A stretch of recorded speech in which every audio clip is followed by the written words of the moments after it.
কোনো ব্যক্তি জাদুগ্রস্ত কিনা এটা বোঝাটা অনেক সময় খুবই সহজ, আবার কোনো কোনো সময় একটু দুরূহ। আমাদের সমাজে জাদুগ্রস্ত রোগী হিসাবে আমরা যাদেরকে জানি তারা অনেকে জাদুগ্রস্ত, আবার অনেকে মানসিক রোগী। সাধারণ মানসিক রোগীকে অনেক সময় জাদুগ্রস্ত বা জিনে আক্রান্ত রোগী হিসাবে আমরা মনে করি। এটা অনেক সময় ভুল হয় আমাদের।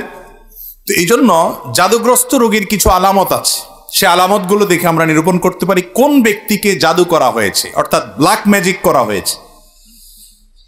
এর আগে বলে রাখি যে ব্ল্যাক ম্যাজিক যে করে আর যে করায় পয়সা দিয়ে, এই উভয় ব্যক্তি শুধু কাবিরা গুনাহকারী নয়, বরং এই জাদুর কাজ যে ব্যক্তি করে, জাদুকর বা ব্ল্যাক ম্যাজিশিয়ান যে ব্যক্তি ব্ল্যাক ম্যাজিক করে মানুষের ক্ষতি করে, ইসলামী শরিয়ার দৃষ্টিকোণ থেকে সবচাইতে জঘন্য শাস্তির মুখোমুখি সে ব্যক্তি হবে। মৃত্যুদণ্ডের শাস্তি ইসলামী আদালত তাকে দিবে। এটাই হলো ইসলামী শরিয়ার বিধান। এত জঘন্য অপরাধ। আর জাদুর বাস্তবতা এটাকে আমাদের অনেক তথাকথিত বিজ্ঞান মনস্ক ভাইয়েরা অস্বীকার করেন। তারা বলে অলৌকিক বলতে কোনো কিছু নাই, তারা অলৌকিকতাকে অস্বীকার করে। আমার মনে হয় এই একটা পয়েন্টে যদি একজন মানুষ নির্মোহভাবে নিরপেক্ষভাবে একটু যাচাই করার চেষ্টা করেন যে আসলে জাদু বলতে কোনো কিছু আছে কিনা, বা জেনে ধরা রোগী বা জিনের উপদ্রব বলতে কোনো কিছু আছে কিনা, একটু যদি অনুসন্ধান করা হয় এবং সেটা যদি ইনসাফের সাথে করা হয়, নির্মোহভাবে করা হয়, আমার তো মনে হয় এই যুগে আল্লাহর কোরআনের প্রতি ঈমান আনার জন্য আর কিছু দরকার নাই, এই একটা পয়েন্টই যথেষ্ট। কারণ অনেক জিনে ধরা রোগী আছে, যেই জিনে ধরা রোগীদের পুরো অবস্থা যদি পর্যবেক্ষণ করেন আপনি, তাদের মধ্যে যে সমস্যা আছে সেই সমস্যাটা যে অলৌকিক, সেই সমস্যাটা যে কোনো লৌকিক সমস্যা না, সেই সমস্যাটা যে সাধারণ কোনো সমস্যা না, অসুখ না, এটা বোঝার জন্য আপনার পণ্ডিত হওয়া লাগবে না, বেশি সময় অপেক্ষা করা লাগবে না। যারা জিনের রোগী দেখেছেন এবং জিনের উপদ্রব যাদের বাসা বাড়িতে হয়েছে, স্বচক্ষে দেখার সুযোগ পেয়েছেন, তাদের কাছে এটা দিনের আলোর মতো পরিষ্কার। এবং এরকম বহু দৃশ্য দেখার সুযোগ আমার হয়েছে। আল্লাহ রাব্বুল আলামিন কোরআনে কারিমে সূরা জিনের মধ্যে জিন জাতির অস্তিত্বের কথা বলেছেন। আমাদের তথাকথিত বিজ্ঞান মনস্ক ভাইয়েরা, বোনেরা, অনেক নাস্তিক বন্ধুরা তারা জিনের অস্তিত্বকে স্বীকার করে না, অথচ জিনের উপদ্রব যে বাসা বাড়িতে হয়েছে তারা জানে জিন আছে না নাই, তার উপদ্রব দেখে অনুমান করতে পারে, নিশ্চিত হতে পারে তারা। আমি ব্যক্তিগতভাবে এরকম কয়েকটা ঘটনার কথা জানি যে বাসায় মেয়েরা হয়তো কোনো তরকারি কেটে, ধরুন কুমড়া কেটে ফালি করে রেখেছে, তাকিয়ে দেখে ফালিটা নাই, নিয়ে গেছে। কে নিয়ে গেছে? আমার কোনো বিজ্ঞান মনস্ক ভাই এটার কোনো ব্যাখ্যা দাঁড় করাতে পারবেন না। ফ্রিজ থেকে ডিম এনে ড্রয়িং রুমে মাঝখানে ছেড়ে দিস, কে ফেলেছে? কোনো ব্যাখ্যা বিজ্ঞান মনস্ক ভাইরা বের করতে পারবেন না।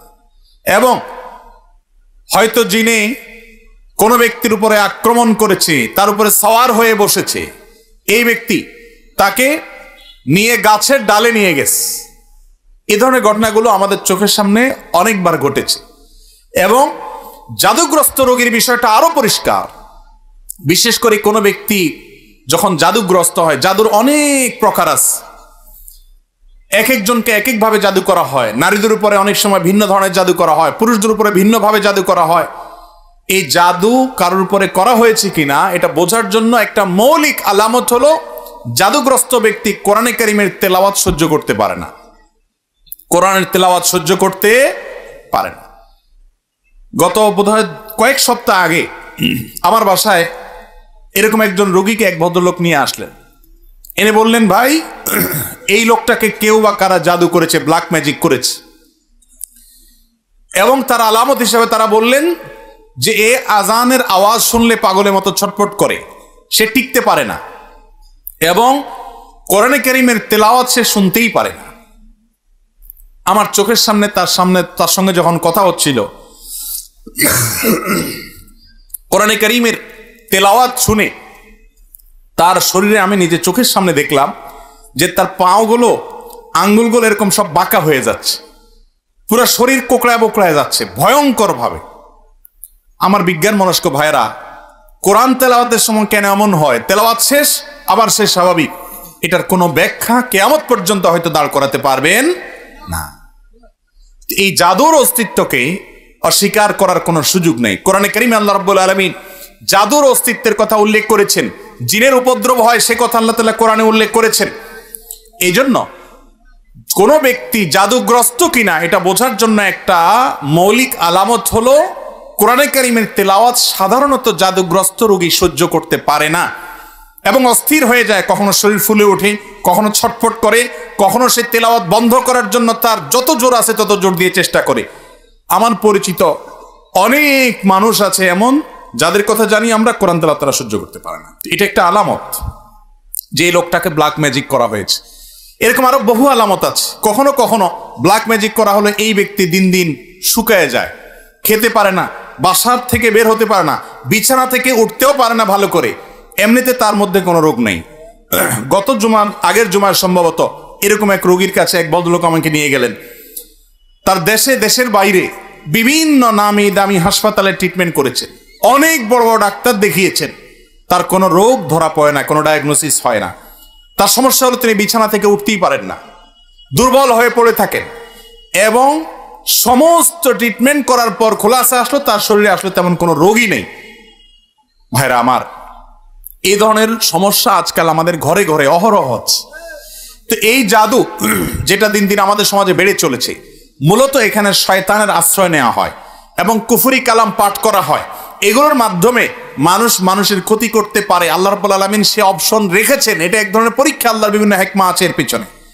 তো যাই হোক, তো এই ধরনের জাদুগ্রস্ত ব্যক্তি যদি ধরা পড়ে, এই ব্যক্তির ট্রিটমেন্ট কি সেটা বলার আগে আরো কয়েকটা আলামত বলি।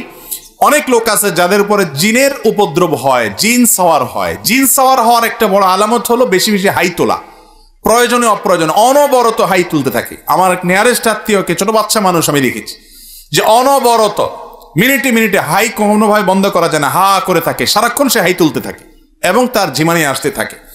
এটা এক প্রকার আলামত দুষ্ট জিনের উপদ্রব কারোর উপরে হওয়া।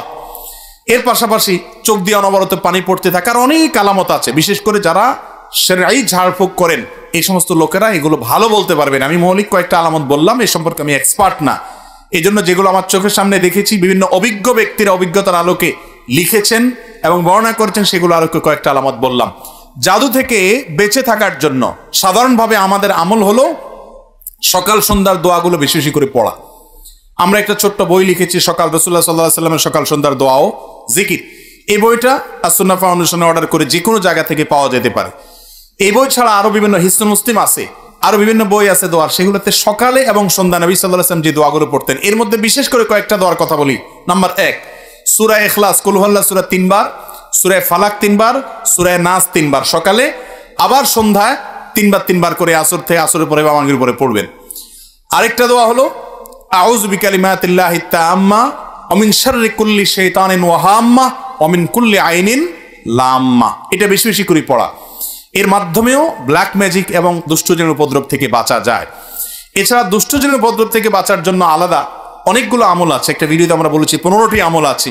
বাসা বাড়িতে সাধারণত টয়লেটে এদের অবস্থানটা বেশি থাকে, পেশাব ময়লা ইত্যাদি বেশি থাকলে সেখানে থাকে, এবং নানা রকমের প্রাণীর ছবি ইত্যাদি টাঙানো থাকলে সেখানেও হয়, আরো অনেক কারণে হয়। এগুলো থেকে বাঁচার জন্য বাসায় প্রবেশের সঙ্গে বিসমিল্লাহ বলে প্রবেশ, আবার বের হওয়ার সময় বিসমিল্লাহ বলে বের হওয়া, এগুলো হলো এদের উপদ্রব থেকে বাঁচার উপায়। খাবার গ্রহণ করার সময় বিসমিল্লাহ এবং যে কোনো ভালো কাজের শুরুতে বিসমিল্লাহ। এরকম আরো অনেক আমল আছে। এই আমলগুলোর মাধ্যমে বিশেষ করে জাদু থেকে বাঁচার জন্য সূরা ফালাক নাস নাজিল হয়েছে। আমাদের স্বয়ং নবী করিম সাল্লাল্লাহু আলাইহি সাল্লাম তাকে একজন ইহুদি, তার নাম ছিল লাবিদ ইবনে আসম, এই দুষ্ট লোকটা জাদু করেছে। নবী সাল্লাল্লাহু আলাইহি সাল্লাম অসুস্থ হয়ে পড়েছেন, এমন অসুস্থতা যে কোনো ডাক্তারি ট্রিটমেন্টে কোনো উপকার হচ্ছে না, কোনোভাবে কোনো রোগ ধরা পড়ছে না।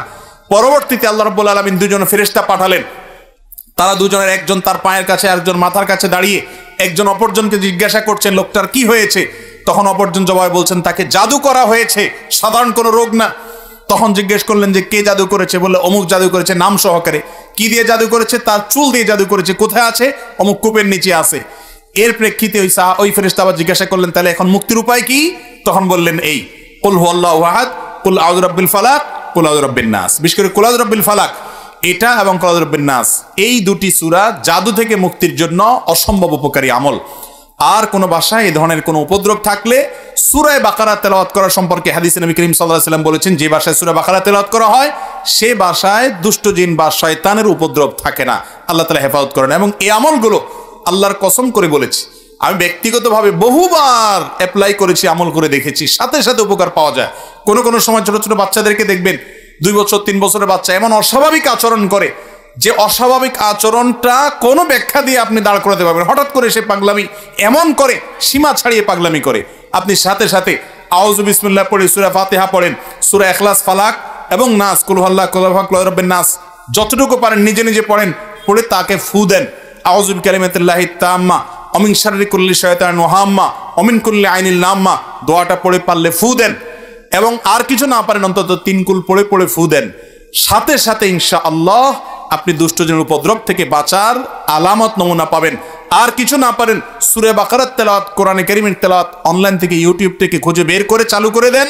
সাথে সাথে দেখবেন যদি ওই জাতীয় সমস্যা হয়ে থাকে, দেখবেন সে শান্ত হয়ে গেছে। এবং এটাও ব্যক্তিগতভাবে আমি বহুবার আমল করে দেখেছি।